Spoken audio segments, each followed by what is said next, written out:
시청자 여러분 안녕하십니까? NKTV의 김흥강입니다.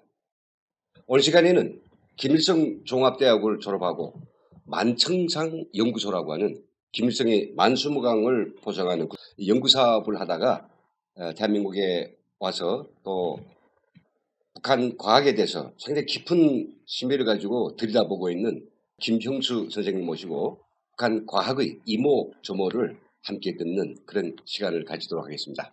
예, 김형수 선생님 모시겠습니다. 어서 오십시오. 형수. 네, 안녕하십니까. 반갑습니다. 만청산 연구소 연구사이다 보니까 자신의 몸도 건강해 보입니다. 제가 연구할 당시는 제가 30대였습니다. 네. 근데 그 당시 제가 연구할 때 김일성과 또 네. 김정일, 네. 70대, 50대 그때였으니까요. 그러니까 저는 지금 보니까 그때 당시에 김정일의 나이대가 제가 지금 됐죠. 예, 그러니까 최근에 제가 그때 그 연구했던 내용을 지금 계속 되새기면서 예, 지금 저희 건강 관리 좀 하고 있긴 있습니다. 그렇죠. 예. 만청산 연구소란 무슨 뜻입니까? 예, 만청산 연구원은 북한에서도 이제 공개된 이름은 아닙니다. 예. 북한 주민들도 만수무강 연구소로 알고 있고, 예, 그렇죠. 또 그리고 우리 남한에 있는 분들도 또 마찬가지로 만수무강 연구소로 알고 있는데요. 실제 이름은 만청산 연구원으로 불렸습니다. 이 만청산 연구원에서의 그 이름의 만은 뭐냐면 김일성의 만년장수고요. 청은 김정일의 그 영원한 청춘 연구한다 해가지고 이 이름을 만청산 연구원 이렇게 지었던 거죠. 그렇네요. 참, 세계에 오직 하나밖에 없는 아주 그런 연구소에서 단연간 김일성의 또 김정일의 건강 장수를 위해서 연구하던 분이다 보니까 오늘 인터뷰가 너무 아주 기대됩니다. 그러면 제가 좀 돌발 질문을 좀 드리겠습니다. 이 시청자들 돌발 질문을 좋아하거든요. 예. 자, 북한에서 만천산 연구소의 연구 결과들을 요즘 일시인의 건강에 도입하고 계십니까? 예, 일부 그 당시에 제가 연구하면서 했던 그런 내용의 일부는 제가 제 생활에 그대로 지금 적용을 하고 있죠. 예. 정말 그러네요. 네. 자, 연구하고 있다고 하고 적용하고 있다가 그게 뭔지는 오늘 제가 비밀을 좀 빼내겠습니다. 그렇다면 김일성이 천년 만년 살게 하겠다고 연구했는데 왜 그렇게 빨리 죽었죠? 저는 그렇게 말할 때마다 빨리 죽었다고 말하진 않습니다. 왜냐하면 그러네요. 김일성은 82살에 죽었는데요. 북한 주민들의 일반 수명이 평균 수명에 비해 봤을 때는 꽤 오래 살은 거죠. 북한은 뭐 아시는 것처럼 60세만 되면 환갑을 무조건 거의 셉니다. 왜냐하면 벌써 이제 마지막 환갑을 지내고 나면 70을 이제 넘기지 못하는 분들이 꽤 많기 때문에 이런 데에 비해서 김일성은 그만큼 꽤 오래 살았고 또 김정일도 마찬가지입니다. 김정일도 정말 우리 그 한국 나이로는 70살 살았죠. 근데 문제는 뭐냐면 연구했던 그 방식대로 잘 섭생을 지켰으면 오래 살았을 겁니다. 근데 김정일이가 오래 못 살았던 이유 중에 하나는 정말 그 당시에 국제 환경이라든가 내부 문제라든가 여러 가지 문제를 봤을 때 스트레스 받으면서 섭생을 잘 못 지켰습니다.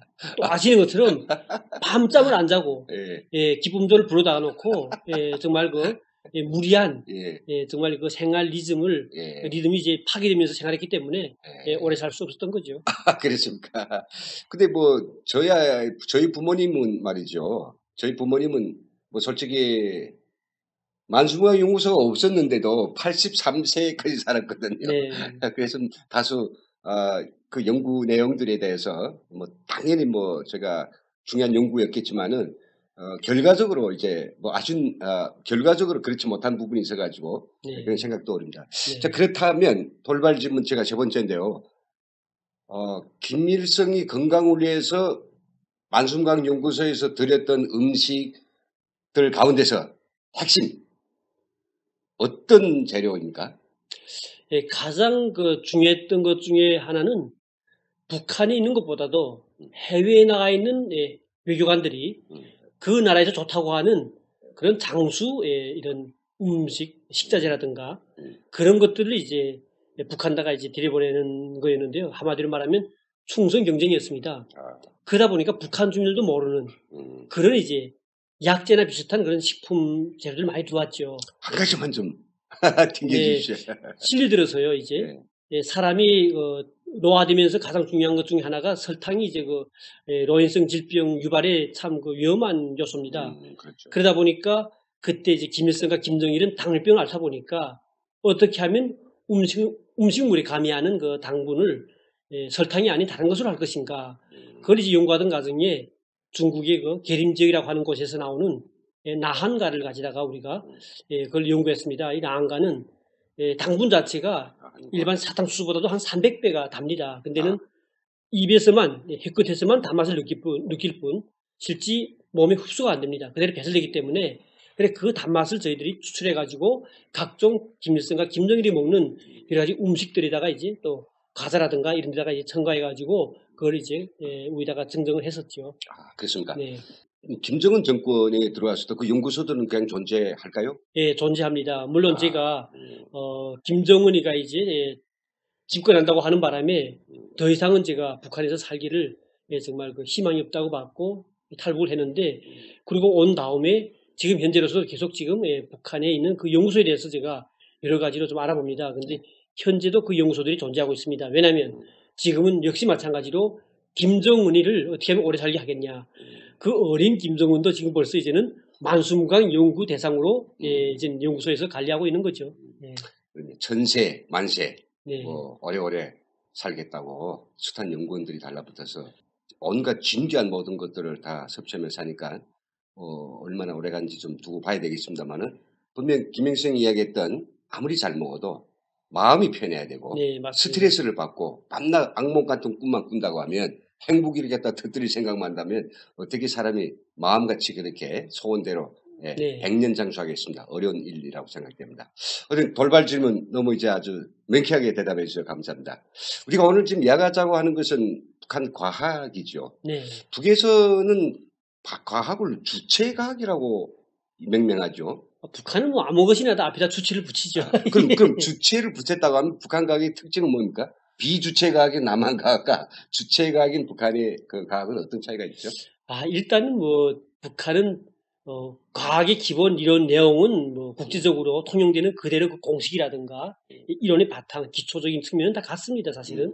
그런데 그것을 조형을 어떻게 하는가에 따라서 이렇게 이름을 지금 주체라고 붙이는 건데요. 한마디로 그 과학 발전이 북한의 주체혁명 위협 완성이 어떻게 이용하는가에 따라서 주체를 붙이지 않냐 이거죠. 이 과학도 정치해야 네, 되고. 왜냐하면 주체농법을 둘 수 있는데요. 네. 주체농법은 저희들 그 대학 때도 과목으로 이제 우리 배우는 내용입니다. 물론 그 교재를 쓰신 분은 예전에 그 남한에서 사시다가 전쟁 때 이제 납북돼 가지고 종합대학 생물학부 지금 교수를 하고 있는 엄영섭 교수가 쓴 책인데요. 엄영섭 교수. 네, 근데 물론 이 교수가 쓴 주체 농법인데도 불구하고 그것을 김일성이가 창시했다고 북한에서 거짓말하는 거죠, 사실. 근데 그 내용을 보게 되면 적지적작, 여하튼 어떤 적지적작, 적지적작이라는 건 또 이제 그 지역에 맞는 땅, 그 지역에 맞는 뭐 기상 조건에 이렇게 맞게 한다, 뭐 여러 가지 그 외에도 다양한 이제 이론들이 있는데 이런 거 놓고 봤을 때도 그걸 또 다 이 주체라는 말을 붙이는 것처럼 이렇게 북한은 과학의 앞에다 주체를 붙입니다. 근데 기본 바탕에 기초 리론 이런 것들은 다 이제 국제적인 데 다 그대로 의존해서 다 이제 그 기술을 배우는 거죠, 사실. 예, 말씀을 들어보니까 뭐 과학이 주체 과학이라고 해서 특별히 뭐 세계가 연구하는 독특한 방법이나 또 세계가 연구하는 특별한 대상을 연구하는 것도 아니고 거의 비슷한 것, 기본적으로 똑같은 걸 연구하고 있는데 주체라고 이제 표현하는 것에 대해서 아주 제가 설명이 잘 들어옵니다. 그렇다면 그래도 나름의 북한식 어떤 주체 과학 기술의 특징들이 전 찾아볼 수 있다고 생각되거든요. 일반 다른 어떤 보편적 국가들의 어떤 과학 기술하고 비해 볼 때 북한의 과학 기술이 북한 체제에서 가진 어떤 위상이랄까 이런 건 뭐라고 생각되십니까? 네, 우선 제 생각엔 그렇습니다. 북한은 전반적인 과학 기술 발전을 다 동시에 할 수가 없습니다. 왜냐하면 과학 기술이라고 하는 것은 그 다른 분야보다도 더 많은 이제 예산이 들어가야 되는 거기 때문에 여기는 이제 인력 양성을 위해서 외국에 많은 유학생을 보내야 되는 것인데 우선 일단은 북한은 그런 사람들을 이제 외국에 파견하려고 하면 지금은 최근에도 많은 사람들은 나갔다가도 이제 외부 정보에 결국 북한을 배척하고 망명하는 율이 그렇죠. 많아졌습니다. 그렇죠. 80년대부터. 그러다 보니까 유학생 파견은 예산 문제와 또 이런 그들의 망명 관련된 문제가 이제 겹사이기 때문에 제대로 보내지 못했었고요. 또 더 중요한 것은 뭐냐면 북한은 첨단 기술을 배우려고 외국에 내보내면 그 나라마다 이제 그 나라에서도 첨단되기 때문에 그 첨단 기술은 잘 배 안 줍니다. 네. 때문에 나갈 때는 첨단 분야 아닌 다른 분야로 나가가지고 그 첨단 분야 관련된 여러 가지 공부를 하다가 들어오는 사람들도 있습니다. 그러니까 이런 방식으로 하긴 하지만은 가장 중요한 건 북한이 기본 주목적으로 가지고 있는 연구 과제를 개인들이 직접 나가서 하는 것이 아니라 북한은 해외 나갈 때 벌써 그 사람한테 연구 과제를 주지 않습니까? 그렇죠. 그러니까 리하면 핵무기 개발, 미사일 개발 관련돼 가지고 리하면 역학도 유체력학, 기체력학 뭐 이런 분야라든가 또 그리고 생화무기 관련돼서도 미생물 공학이라든가 뭐 이런 각종 여러 가지로 이제 기본 그쪽 분야에 포커스 맞출 수 있는 그런 이제 연구를 이제 국가에서 이제 우선 지표를 줍니다. 왜냐하면 이거는 국가 이제 그 국비로 해외 나가기 때문에 개별적으로 자기가 하고 싶은 걸 할 수가 없는 거죠. 그러니까 그렇죠. 정부에서 하는 걸 하라고 하는 것을 가서 배워야 되기 때문에 결국 보면 북한의 주체가 발전할 때는 북한이 주체적으로 뭔가 정책적으로 내세우는 것을 하기 위해서 과학을 선정하면 그 분야 인력 양성 또 그다음에 그 관련된 연구 시스템 그리고 그 연구된 것을 응용하기 위한 그런 생산 공정 모든 것들도 결과적으로는 북한의 그 주체적인 그 방향대로 따라가기 때문에 한마디로 그 과학이 주체과학이라고 말할 수 있겠고요. 예, 북한의 주체 과학에 어떤 전곡을 찔러 주셨는데 여기에 조금 제가 그 부언이 말씀드린다고 하면 북한은 이제 그 과학 기술이 어떤 중요한 목적이 북한 사회주의 체제를 유지하는 데 필요한 경제 발전과 인민 생활, 문화, 예술, 뭐 체육 이런 걸 발전시키는 데 필요한 과학의 원리들과 그 기술들을 개발하고 그것을 이제 적극적으로 실현하는 데 있지 않습니까? 그렇다고 하면 항상 저희가 있을 때 그 귀에 못이 베기도록 그 들은 게 과학자들은 북한에 없는 그런 원료 그리고 물질들을 찾아내고 좀 없다고 하면 국산화하고 무에서 유를 만들어서라도 나라의 공업의 주체성을 그 확대하라. 그리고 생산을 정상화하고 인민 소유품 생산에 필요한 모든 그 기술적 그러니까 자립적 조건을 하라. 민족 경제, 자립적 민족 경제. 이게 발휘하는 거다. 예, 맞습니다. 근데 그렇다고 하면 실질적으로 그렇게 요구를 내세웠는데 북한에 없는 게 많지 않습니까? 네, 남한에서는 그게 뭐가 없다 하면 다 수입하죠. 그렇지. 북은 어떻게 하는가요? 그러니까 우선 뭐 대용품을 이제 찾아야 되는 건데 한마디로 그것을 다 수입한다는 것은 뭐 국가적으로 봤을 때도 정책에도 맞지 않고 또 예산도 또 돈도 없죠 사실은. 네. 예, 그러다 보니까 그 대치품을 만들기 위해서 여러 가지 노력을 많이 합니다 사실은. 예, 북한의 과학기술 봤을 때도 우리가 뭐 아시는 것처럼 석탄이 많다 보니까 화학공업이라든가 또 경호공업은 석탄 위주의 공업으로 발전했던 것이고요. 뭐 이런 방식으로 봤을 때도 북한은 뭐 자립적 민족 경제 또 그다음에 주체공업 뭐 이런 이제 문제를 가지고 자립갱생이라는 말도 또 있지 않습니까? 그렇죠. 이런 방식으로 이제 과학기술도 그걸 해결하기 위한 문제에 또 많이 이제 장려를 했고 또 거기서 성과를 거둔 것에 대해서 당에서도 많이 이제 거기에 대해서 또 이제 한마디로 배려라고 하는 그런 이제 내용도 이제 포함되어 있었습니다. 근데 참 뭐 과학자들이 말이죠 요술쟁이가 아닙니다. 이게 뭐 갑자기 쫙 뭐 머리를 썼더니 북한에 전혀 없는 걸 갖다 만들어내기 어렵죠. 그렇게 하라고 하지만은 아무리 노력해도 안 되는 건 어떻게 하겠습니까? 예를 들어서 이제 앞에서 이야기했습니다만은 석탄화학공업도 역시 마찬가지죠. 전 세계는 석탄화학공업을 화공업의 중심적 구조로 만들어가는 나라는 많지 않다고 보거든요. 원유가 없으니 북한은 어떻게 한다고요? 결국 대용품으로 석탄하죠. 석탄을 가지고 카바이드를 만들고 카바이드에서 화학 반응의 첫 시작인 뭐 산소와 수소를 뽑는가요? 뭐 등등 잘 모르겠습니다만. 우리 그 섬유도 마찬가지로 비난론 하는 것도 석탄에서 이제 시작되는 건데 결국 우리 대한민국 오면 정말 이게 또 여러 가지 이제 원단들이 많잖아요. 근데 북한은 이렇게 원유 화학 공업이 발전하다 보니까 결국 석탄이 많이 우전하다 보니까 이렇게 이제 다양하지 못하죠. 못하죠. 이런 정말 억지 공사라고 하죠. 맞습니다. 억지 공사.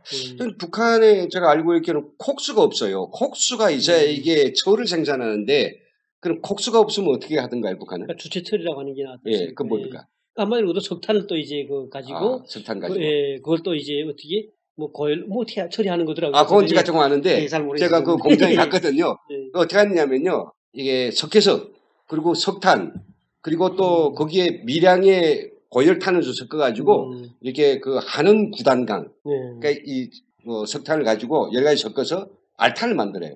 알탄을 넣어가지고 화력을 높이거든요. 근데 그렇게 해서 쇠가 잘 익을까요? 그게 참 문제입니다. 그러니까 이제 군수용 철을 생산하는 데는 콕스를 쓰고 일반 민간 제품에서는 다 이제 하는 구단관 사마철이야. 이걸 또 주체철이라고 하거든요. 주체철. 이런 억지 공사를 합니다. 그래도 어찌 보면 또 그 갸륵하지도 않아요. 없어서 돈이 없어서 사오지 못하지만은 그냥 모든 걸 손 놓고 앉아서 기다린다. 그건 아니지요. 그런 의미에서는 참 우리 북한 과학자들이 그 고행, 김일성의 교실을 정말 관찰하고 저 밤낮 없이 앉아서 실험하고 또 실험하던 그런 광경들이 떠올라서 마음이 크게 접니다. 본격적으로 과학자들이 과학을 하기 위해서는 결국은 뭐 과학 연구 체제나 제도가 매우 중요하거든요. 그렇지. 예. 근데 북은 과학 연구가 어떤 체계를 통해서 뭐 진행되니까 그것도 당에서 뭐 지도하는가요? 그렇죠. 북한은 우선 중앙당에 보면 과학교육부가 있어가지고 과학기술 발전 그 모든 것들이 그대로 이제 당의 노동당에서 이제 관리하고 있고 그 아래 이제 보게 되면 보통 교육이 있고 고등교육이 따로 갈라지면서 고등교육 안에 대학들을 이제 관리하는 이런 시스템이 돼 있고 그리고 연구소도 마찬가지로 연구기관들도 각 대학도 있지만은 크게 봤을 때는 군수품 국방공업을 하게 되는 그런 군수품 공업 그리고 또 그걸 가지고 북한은 국방과학은 그러죠. 그리고 또 한쪽으로는 일반 국가과학원 이거는 평성에 있는 건데 그거는 기본 이공계를 한 연구소고요. 그러니까 연구기관 그 시스템이죠 한마디로. 그리고 사회과학원이 또 있지 않습니까? 그렇죠. 이렇게 이제 거의 다 이제 노동당이 지도하에서 움직이는 거로 되어 있는 거죠. 근데 북한에는 과학원이라고 하는 아주 특별한 기관이 있는데 우리 대한민국에는 과학교육과 관련된 행정기관이 있습니다. 근데 북은 아무리 봐도 과학부라고 하는 내각의 부서는 없거든요. 그럼 과학원이 그 역할을 하는가요? 그렇죠. 그렇게 볼 수밖에 없겠습니다. 그 과학원은 과학자들이 앉아서 과학 연구하는 그런 어떤 총체 같은 게 아닙니까? 그러니까 행정은 어쨌든 교육성이라든가 이런 건 있는데 뭐 과학성 따로 있는 것 같지는 않아요. 그런 거 봐서는 아마 국가과학원이라든가 이런 것들도 보면 내각이 직접 관리하는 것도 있지만은 국방과학원은 내각이 관리 못하지 않습니까? 그렇죠. 그러니까 당조항위원회 군사위원이라든가 뭐 이렇게 이제 또 부리가 될 거라고 보는데요.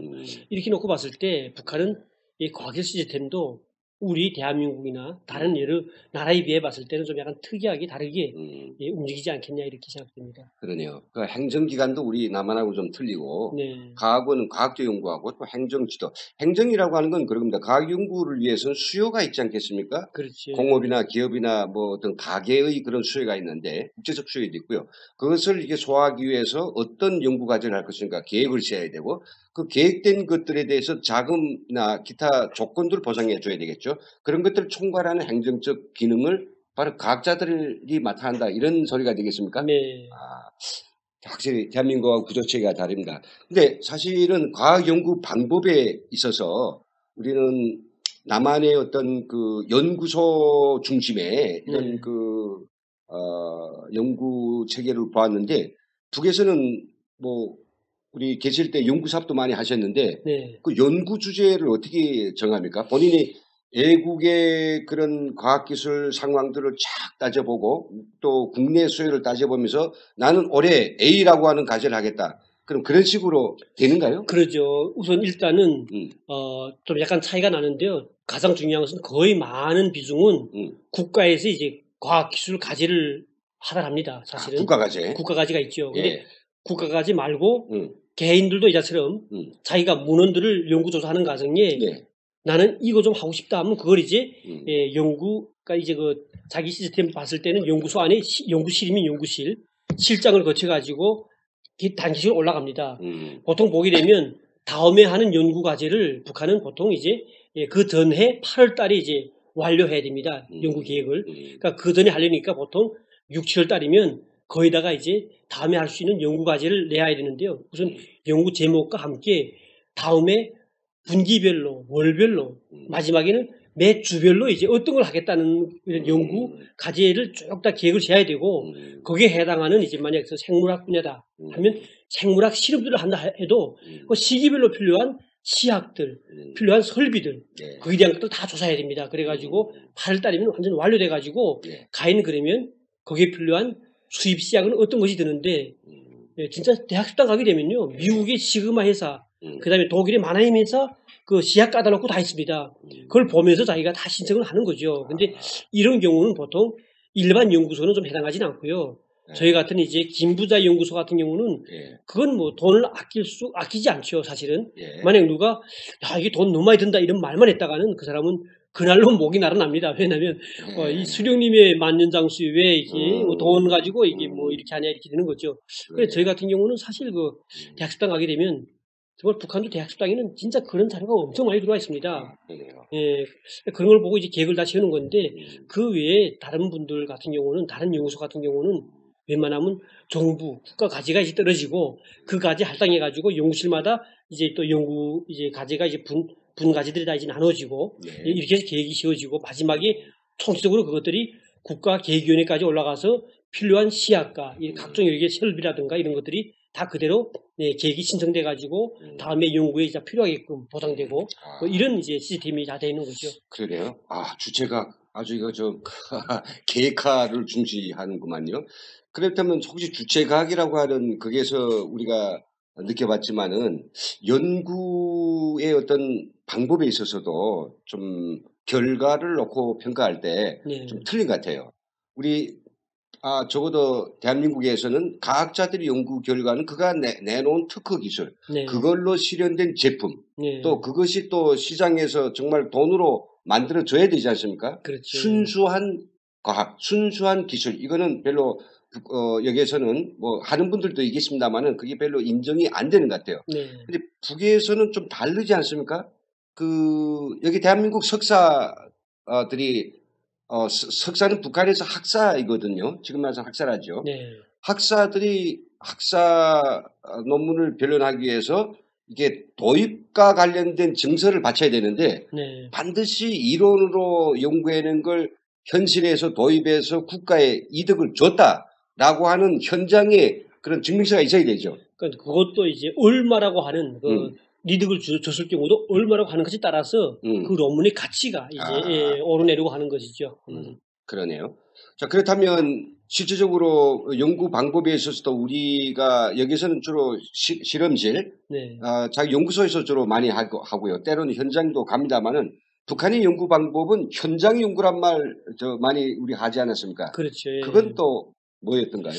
우선은 북한은 그렇지 않습니까? 이제 그 각 연구소마다 직접 이제 그 연구 성과를 내기 위해서 국가 과제를 그 어느 공장이면 공장이 직접 나가서 같이 합니다. 왜냐하면 사회로 기술혁신 돌격대라든가 그다음에 또 현장에서 또 이제 과학기술 과학기술 돌격대라는 이런 명칭이 여러 가지 다양한 이름 가지고 현장에 이제 투입돼 가지고 직접 그 과학기술자들과 노동자들이 같이 이제 하는 그런 시스템이 있는데 그 시스템은 제 보기에는 뭐 그게 좀 괜찮지 않냐 이런 생각이 들긴 듭니다, 사실. 야, 이제 뭐 저희가 북한 과학의 소위 주체과학에 대해서 좀 이야기를 좀 나누다 보니까 운을 떼실 뿐인데 우리 시청자들도 이제 좀 지루해 나기 시작하죠. 그래서 오늘은 여기서 일단은 오늘 이야기는 마치고 다음에 다시 우리 김영수 선생님과 함께 북한 그 과학의 정말 아주 깊이 있는 부분들까지 좀 자세히 좀 우리가 현미경으로 들여다보는 그런 시간을 가지도록 하겠습니다. 오늘 참 북한 과학에 대해서 재미있는 깊이 있는 이야기 해주셔서 감사합니다. 네, 감사합니다. 네. 시청자 여러분, 우리 김명수 선생님 이야기가 잘 이해되셨습니까? 같은 과학이라고 할지라도 정말 그 과학이 추구하는 목적과 이데올로기는 굉장히 과학 발전에 영향을 주는 것 같습니다. 지금까지 이야기를 통해서 오늘 이야기를 통해서 못한 이야기 다음 시간에 넘기기로 하겠습니다. 지금까지 저희들이 이야기를 시청해 주신 여러분 감사합니다.